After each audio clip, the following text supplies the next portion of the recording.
नमस्कार साथियों, स्वागत है आपका हमारे इस यूट्यूब चैनल में। साथियों, जीएस की ये पहली क्लास है और इकोनॉमिक्स की शुरुआत कर रहे हैं। इकोनॉमिक्स में आज आपको सबसे पहले बताएंगे अर्थशास्त्र का अर्थ और उसकी परिभाषा। इसके साथ बताएंगे दादा भाई नौरोजी और एडम स्मिथ का योगदान क्या रहा है। अर्थशास्त्र का पढ़ना बहुत जरूरी होता है आपकी किसी भी प्रतियोगी परीक्षा के लिए, और सबसे पहले हम इसकी क्लास इसलिए लेकर आ रहे हैं क्योंकि आप अर्थशास्त्र को बहुत कम महत्व देते हो, आपको ये बोरिंग लगती है, आप पढ़ना नहीं चाहते हो। संविधान में आपको पढ़ने में मजा आता है, इसलिए मैं आपको सबसे पहले अर्थशास्त्र इसलिए पढ़ा रहा हूं। आप कहीं भी एग्जाम दे रहे हो, दिल्ली पुलिस हो, यूपी पुलिस हो, राजस्थान पुलिस हो, एसएससी हो, रेलवे हो, भाई अर्थशास्त्र का पढ़ना बहुत जरूरी होता है और आप अर्थशास्त्र को पढ़े बिना प्रतियोगी परीक्षा में पास नहीं हो सकते। चलिए हम आपके लिए शुरुआत करते हैं। सबसे पहले बात करेंगे अर्थशास्त्र की परिभाषा क्या है। परिभाषा में देखिए, अर्थशास्त्र, अर्थ का मतलब आप जानते हो कि धन होता है और शास्त्र मतलब ग्रंथ होता है। यहां पर देख लीजिए, अर्थ मतलब धन होता है और शास्त्र का मतलब ग्रंथ होता है। तो धन का ग्रंथ यानी कि वह विज्ञान या वह पुस्तक जिसमें धन के बारे में पढ़ाया जाएगा वही अर्थशास्त्र होगा। पूरी परिभाषा यह है कि वह विज्ञान जिसमें किसी भी धन के बारे में, वितरण, उपभोग और उसके उत्पादन के बारे में पढ़ाया जाए। धन का वितरण, उपभोग और उत्पादन के बारे में पढ़ाया जाए, वह विज्ञान आपका अर्थशास्त्र कहलाता है। परिभाषा से संबंधित आपकी जो एग्जाम में क्वेश्चन है वो कम पूछे जाते हैं, बहुत मुश्किल ही होता है ऐसा प्रश्न। अब जहां से भी बताएंगे वहां से प्रश्न आपका जरूर आएगा, और कभी भी आप एग्जाम दे लें तो अर्थशास्त्र का प्रश्न देखें आप कहां से आया है। अर्थशास्त्र जो है अंग्रेजी के शब्द इकोनॉमिक्स का हिंदी रूपांतरण होता है। इकोनॉमिक्स यानी कि अर्थशास्त्र, जो कि ग्रीक भाषा के, ग्रीक यानी कि यूनान। आप देखिए कभी कभी क्या होता है कि अंग्रेजी और हिंदी में आप समझ नहीं पाते हो, तो ग्रीक मतलब यानी यूनान, यूनानी भाषा के आइकोनोमिया, इकोनॉमिक्स जो शब्द बना है अंग्रेजी का, वो यूनानी भाषा के आइकोनोमिया शब्द से बना है। और आइकोनोमिया शब्द का अर्थ होता है ग्रस्त प्रबंधन। ग्रस्त प्रबंधन यानी कि जो लेखा जोखा या धन संबंधी जो पढ़ाई लिखाई जो होती है वो अर्थशास्त्र में की जाती है। अब यहां पर बात करेंगे, अर्थशास्त्र नाम का एक ग्रंथ भी आपने सुना होगा जो कि कौटिल्य जी ने लिखा है। आप जानते हो कौटिल्य जी के दो नाम और हैं, एक तो है विष्णुगुप्त और दूसरा है चाणक्य। कौटिल्य के तीन नाम हैं, कौटिल्य, विष्णुगुप्त, चाणक्य, ये भी आप हमेशा याद रखें। और जो कौटिल्य का अर्थशास्त्र है वो धन पर आधारित नहीं है, वो राजनीति पर आधारित है। ध्यान से सुन लें, कौटिल्य का अर्थशास्त्र राजनीति पर आधारित है, धन पर आधारित नहीं है। प्रश्न आ जाता है कि कौटिल्य का अर्थशास्त्र निम्न में से किस पर आधारित है, धन पर आधारित, युद्धों पर आधारित या फिर राजनीति पर आधारित, ऐसे आपको देगा तो ये राजनीति पर आधारित होता है। इस बात का भी आप विशेष ध्यान रखें।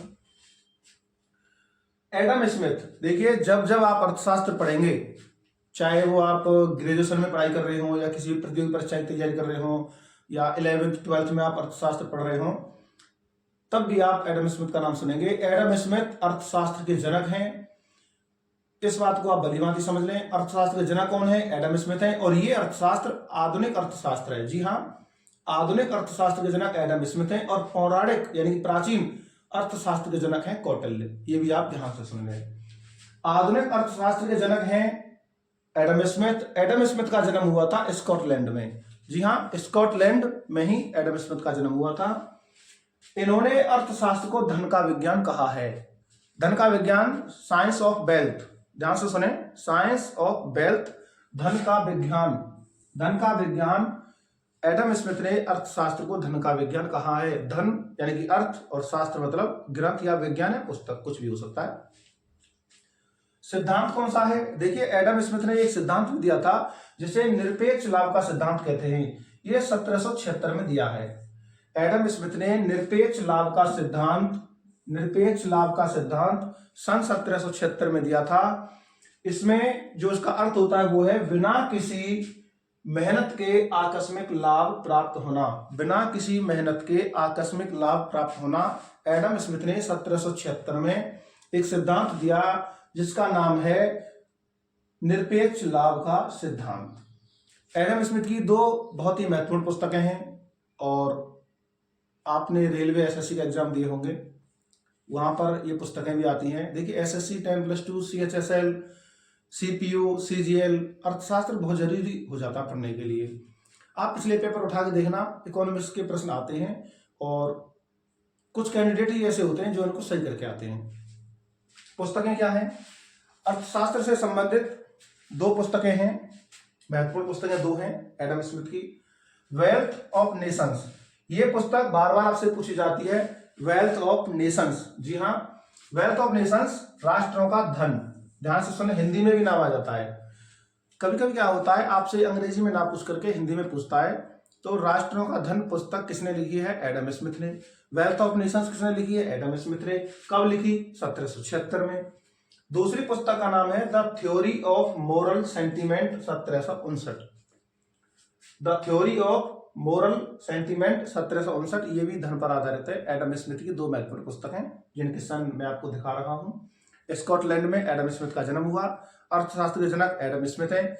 आधुनिक अर्थशास्त्र ध्यान रखें। और अर्थशास्त्र ग्रंथ के रचयिता कौन है? कौटिल्य हैं। ये किस पर आधारित है? राजनीति पर आधारित है। दादा भाई नौरोजी, जी हाँ, दादा भाई नौरोजी भारत के वयोवृद्ध पुरुष, grand old man of India.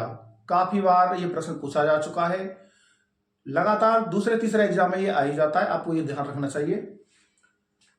Bharat में राष्ट्रीय आय का आकलन सबसे पहले सन 1868 में दादा भाई नौरोजी ने लगाया था। नेशनल इनकम, राष्ट्रीय आय। आपसे पूछेगा कि राष्ट्रीय आय का आकलन भारत में सबसे पहले किस व्यक्ति ने या किस महापुरुष ने लगाया? दादा भाई नौरोजी, सन 1868 में। जो राष्ट्रीय आय का आकलन लगाया था, ये इन्होंने विश्व के परिप्रेक्ष्य में भारत की राष्ट्रीय आय बताई थी। और उस समय विश्व के परिप्रेक्ष्य में भारत की 12.2% विश्व की आय का कुल आय बताया था कि भारत में 12.2% आय है। प्रति व्यक्ति जो आमदनी बताई वो सालाना 20 रुपए बताई। दादा भाई नौरोजी ने जो प्रति व्यक्ति आय बताई थी 20 रुपए बताई थी। इसमें एक प्रश्न मैं ऐड कर देता हूं। लॉर्ड कर्जन का नाम आपने सुना होगा। लॉर्ड कर्जन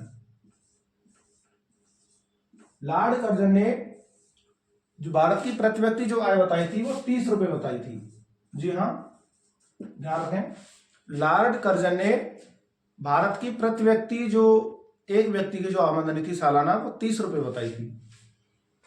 पुस्तक poverty and un-British rule in India बहुत बार पूछी जाती है। दादा भाई नौरोजी की ये महत्वपूर्ण पुस्तक है, poverty and un-British rule in India.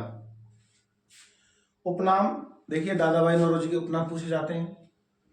Grand old man of India, यानी कि भारत के वयोवृद्ध पुरुष।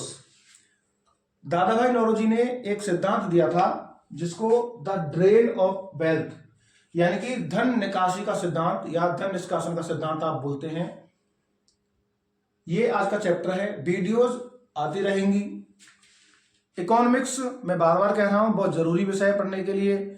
संविधान पर आप ध्यान देते हो, रीजनिंग मैथ पर आप ध्यान देते हो, जीएस पर भी ध्यान दिया करो। किसी भी प्रतियोगी परीक्षा को आप अगर पास करना चाहते हो तो जीएस के बिना आप पास नहीं कर पाओगे। देखिए, मैथ आप जब सीख रहे हो तो हो सकता है आपका साथी पड़ोसी जो भी पढ़ाई कर रहा है वो भी मैथ उतना ही जानता है, लेकिन जीएस उतना नहीं जानेगा। जीएस में जितनी बार आप प्रैक्टिस करेंगे, जितना आप पढ़ेंगे, जितनी किताबें ज्यादा पढ़ेंगे, जहां से भी आप पढ़ाई करेंगे उतनी ज्यादा आपको याद होगी। आप जीएस पर फोकस जरूर करें। किसी भी प्रतियोगी परीक्षा को पास करने के लिए जीएस का पढ़ना बहुत जरूरी है। वीडियो अच्छी लगे तो लाइक कर दें। धन्यवाद।